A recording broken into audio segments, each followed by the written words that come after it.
All right, everybody, welcome back. Today we're going to be doing another State of the Collection. This one is going to be specifically focused on divers. I got a couple comments asking me to do another State of the Collection because I just did my top watches of last year in the previous one, and obviously I have a lot more watches than I showed in that video.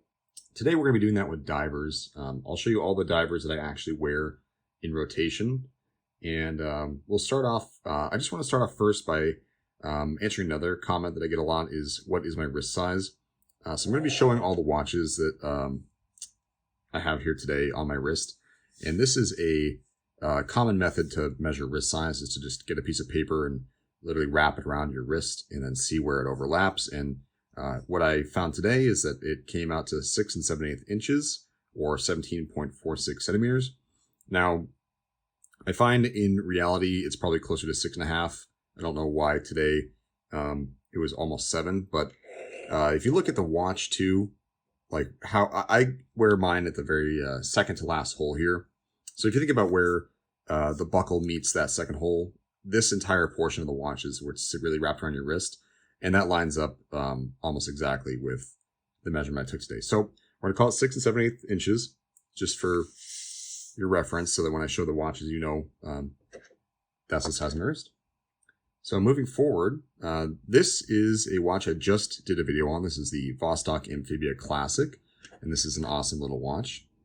Absolutely love, the value that you get in a $100 watch from Vostok, and this one does run, although it's, oh yeah, it's running now.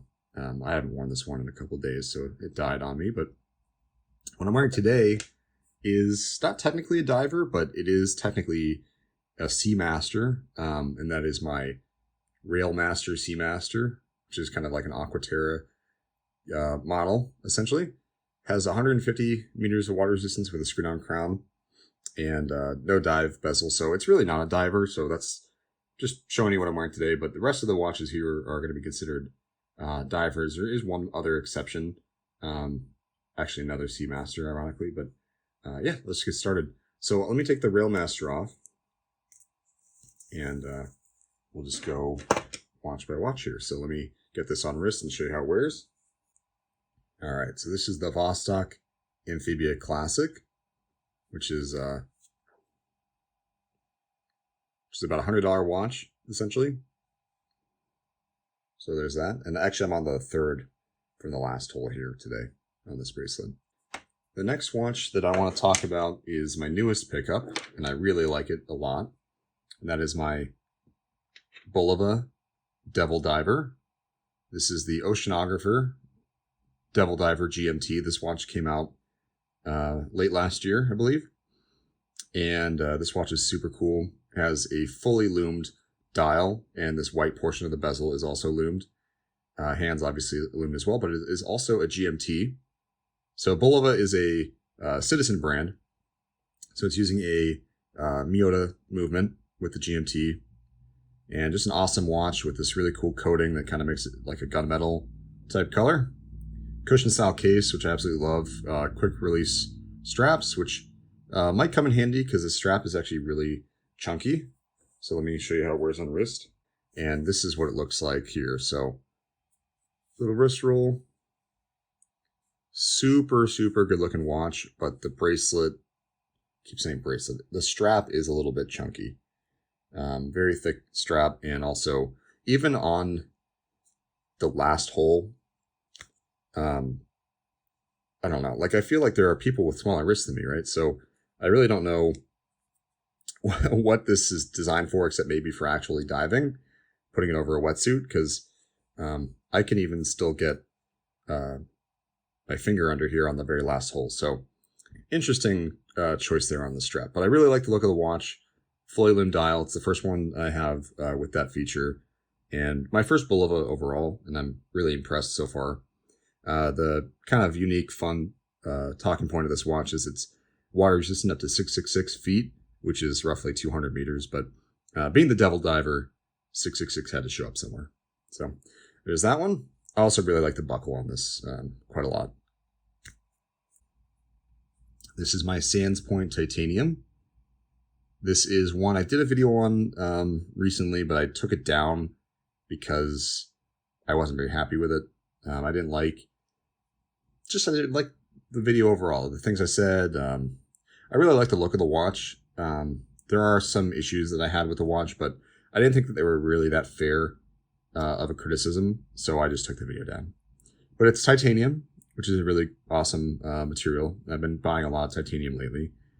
So this is an FKM rubber strap that I had cut to size. I had to cut the FKM rubber to size the strap, essentially. And titanium clasp here. Just a really good looking watch overall. This is the Kelp variant and is now sold out. But Islander is a great brand. I've talked about them a lot. Seiko NH38 movement. And this one's a little tight today. Getting it here on wrist. I didn't leave enough slack, unfortunately, to actually dive with a watch like this. Not that I actually go to the depths that this watch would be rated to, but if I really wanted to wear it on like a wetsuit, I did not leave myself enough room to do that, unfortunately. But yeah, good looking watch overall. Really, really like this one. I've been wearing it a lot.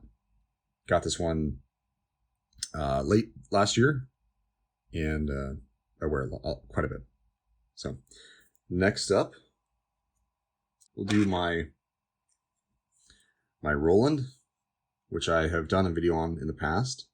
Absolutely love this watch. It is a Blancpain 50 Fathoms Homage from AliExpress with a PT 5000 movement inside, which is a ETA 2824 or Sellita SW200 clone from China. And I just absolutely love this watch. I get a lot of compliments on this watch. I wear it quite a bit. It is... So I tried on a 50 Fathoms at the Blancpain boutique in Las Vegas, and that watch is massive. I mean, absolutely massive. So if you ever get the chance to try one on, I would recommend doing that because it quickly got checked off of my grail list just because I tried it on and it was just way too big for me. So this watch actually has better dimensions than that real 50 Fathoms and has all the same types of things that I was looking for with the bezel there and the writing on the case and just the overall look and feel of the watch. So absolutely love this watch and highly recommend that. And I'll leave as many links as I can in the description to these watches just so you guys can get an idea where you can buy them and what the size is and all that. Some more information. I'm going to have to fly through most of these watches. Unfortunately, I don't have time to really dive into all of the nitty-gritty details here. All right, next up is my Christopher Ward. This is the C60 Trident Pro 600. This is one I got on sale. It's a 38 millimeter model. I got this last year. Did a video on it. Didn't ever upload it because I really wasn't happy about it. I gushed about the watch like to an embarrassing degree where I really couldn't upload the video. It was like embarrassingly positive, I guess, on this watch. I just absolutely love this watch. Sellita SW200 inside. Christopher Ward is a very, very awesome independent brand. Well, again, it's a micro brand, but really it's like big enough now that it's kind of independent. They do have a couple movements that they've made themselves in-house. This one is obviously not. It's the Sellita SW200, but awesome watch. This is the highest depth rating of a watch that I have, and it's still not even that thick.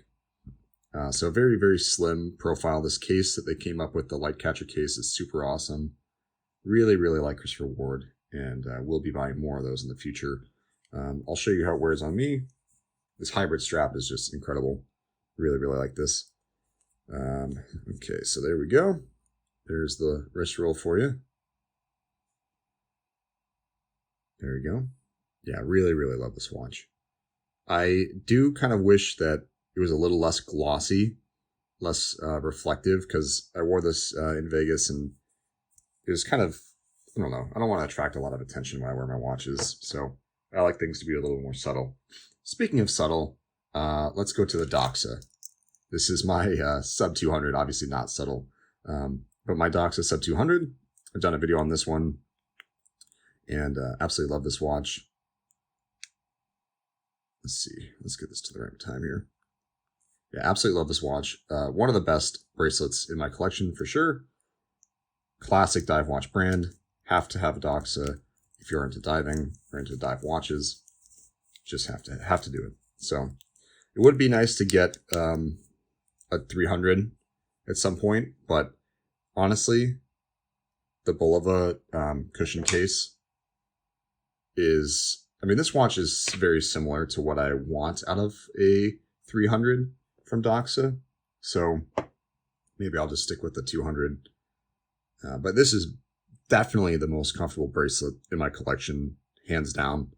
And the color is awesome. I mean, I've done a video on this, so you can watch that if you want more information, but there are some things I like and dislike about this watch, but overall, just an incredible dive watch. All right. Now, save the best for last. I showed you my Railmaster Seamaster in the beginning of the video, but that's obviously not really a dive watch. This next watch isn't really a dive watch either, but I'm going to show it to you anyway. This is a Seamaster Anniversary Edition. This is from 1998. It's when they started selling these, but it's a GMT using a ETA-based GMT movement, true GMT. The dive bezel is bidirectional, not unidirectional, and it's just for time tracking, like time zone tracking rather. Not really useful for diving purposes, but it is a Seamaster. This is a full-size Seamaster, and it has this awesome rubber strap on it, so I'll show you how that wears on me. All right, here's your wrist roll. Absolutely love the rubber strap designs for all the Omegas. It just makes the watch so much better, in my opinion. I have the bracelet as well, but I just really like this one so much more. This is actually not an authentic Omega strap because they wanted like $600 or something crazy for it. It's probably more like $300, I'm exaggerating. But either way, I found this one on eBay. I can't link to it, unfortunately, but for my purposes, this is exactly what I wanted. And I wear this watch a lot. This is definitely got to be top 5 watch for me. Never going to sell this one. Love that it's a GMT. I wear this one when I travel. And yeah, absolutely love this watch. Again, not really a diver, but it is a Seamaster. So let's take a look at the ones that I own that are divers. So I'll pull them all into frame here so you can see all 3 of them. This is my Midsize trio. So I like Omega a lot. I have a lot of Omegas. Specifically from the 90s and 2000s. I don't really like any of the modern ones. The only modern Omega I have is the Railmaster, and I probably am going to sell that one. I'm probably also going to sell this white gold bezel model. But I love the Peter Blake style, so black wave dial and sword hands. And these are just incredible watches. And these are the mid-size, so they're 36 millimeter. I'll show you how it wears on me. So this one specifically is from the early 2000s. These gloves are making it tricky here. All right, so Seamaster Professional Midsize. This one is using the white gold bezel. You typically would find this model in the America's Cup version. This one is not that version, but it is a professional chronometer grade, 300 meter, 1,000 foot water resistance, and just applied logo, which you don't typically see on a lot of Seamasters. So really cool there. All the indexes here also have, they're applied with like a little bit of reflective material there, which you don't typically see that either. If you look at the standard Peter Blake, those are all just loom, right? These are a little bit higher end. So this is a much like nicer, dressier version of the watch. Again, I don't really wear this one, so I probably am going to sell it, but it is a diver and it's in my collection.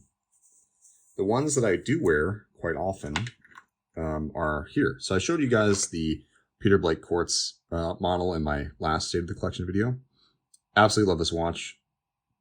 Definitely the most worn watch in the collection. I wear this one as often as I can. I just love it, and it's easy to pick up and take it out of the house because time's already set, date's already set, don't have to do anything. So I wear this one a lot. This is probably the one that I'll keep forever. But this one I also have a really soft spot for. I did have the watch serviced, unfortunately, and the original patina dial is like in a bag somewhere in my cabinet, but I've taken this, I go boating a lot, and I wear this one every time I'm out on the water, and I've seen like humpback whales and orcas and all kinds of stuff with this watch. So this is kind of like my lucky watch. I wear this one, one so that I get home safe from boating, and then also in case I see a whale. It's happens so many times with this watch that I kind of instinctually just go for it now when I go boating. This is the boating watch. So this is an automatic professional chronometer grade mid-size Seamaster. And I got this one used. All of my watches are used except for that Doxa, Hroudland, Christopher Ward, and the Bulova. Every Omega that I showed you is used. So I absolutely love the Pierce Brosnan era, 90s era Omega. You really can't go wrong. So this is kind of an informal state of the collection video. I guess I'll show you how this one wears. I mean, it wears exactly the same as the other two, but the bracelet is a little bit different. So there you go. Yeah, I'm working on a ton of videos in the background. I'm trying to change the way that I film and script things, and I just realized that I hadn't really uploaded in a few weeks, so I figured why not just do a state of the collection for you guys. I got asked by somebody in the comments to do it, and I didn't know how to do it, so I think I'm just going to do it by categories here. So I'll start with divers, and then maybe I'll do chronographs or something else in the future, but yeah, hopefully you guys enjoyed. I'll just finish the video by putting all my watches out on the table, and then if you have any questions, leave them in the comments for me, and I'll see you in the next one.